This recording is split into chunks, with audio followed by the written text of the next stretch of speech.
So Trump and Melania have contracted COVID-19. Holy shit, what is going on? What a crazy morning. I'm just reading this news.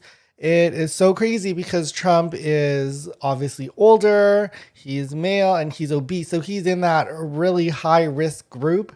And this actually reminds me a lot of what happened to UK Prime Minister Boris Johnson, where, you know, Boris Johnson, he wasn't really taking the virus seriously until he contracted it himself.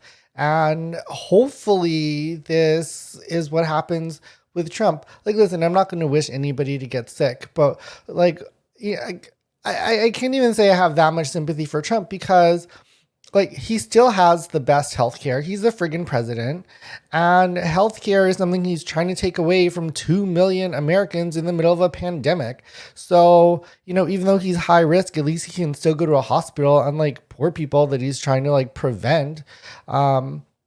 And if he were to recover from this shit, he'll still be able to get healthcare because he's rich.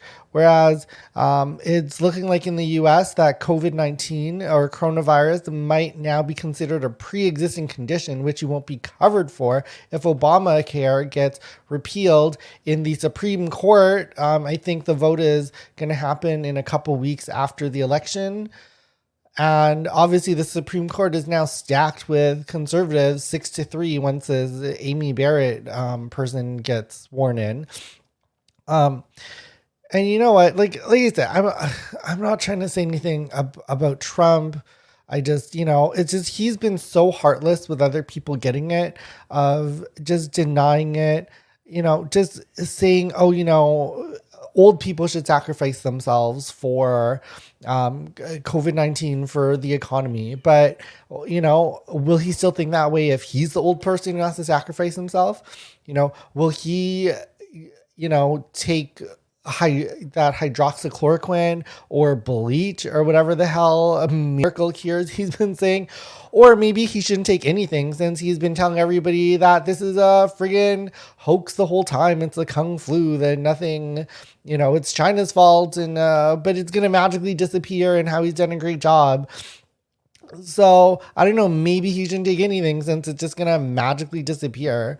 It's so much easier to say to other people to sacrifice their lives for the economy. But, let's see if this changes how he is, because with Boris Johnson, it actually did give him some empathy and made him take it more seriously. And I think that's a bit of a sad indictment on conservatives in general, because like I actually lived in Alberta, which is kind of like the Texas of Canada. It's like oil country, so lots of money, lots of conservatives.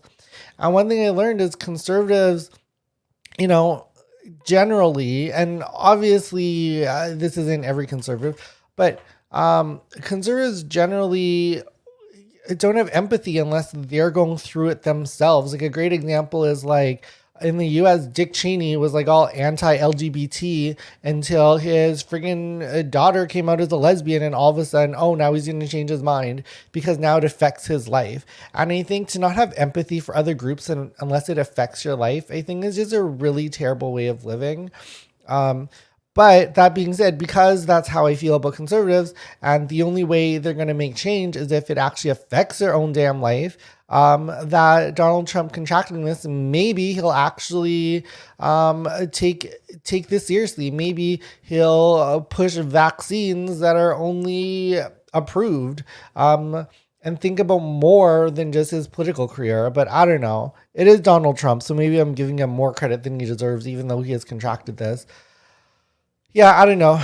It probably sounds like I'm coming off heartless, but Donald Trump has been so goddamn heartless to everybody who's received it, basically telling them to die. So I'm like gonna sit here pretending that, oh, I have like a lot of sympathy for a situation where he's getting the best healthcare in the world. He's trying to take away from other people. No, I can't even pretend, people. I can't even pretend. So, hopefully he survives, and hopefully he, I don't know, puts in new legislation. I don't think it's going to happen, but it's our best chance because now at least he knows what it's like. He knows what it's like for a rich person to go through COVID. But yeah, a lot of his policies are affecting poor people. I don't know. I'm just rambling now because this news is freaking shocking. Or maybe I shouldn't be shocked because so many of his inner circle, his White House security, different White House staff has contracted in the past. And he's just been so nonchalant about it. But I don't know. We'll see what happens. Hopefully some good comes out of this and he has some empathy for people going through this shit now. And he treats it like the crisis that it really is instead of saying it will magically disappear.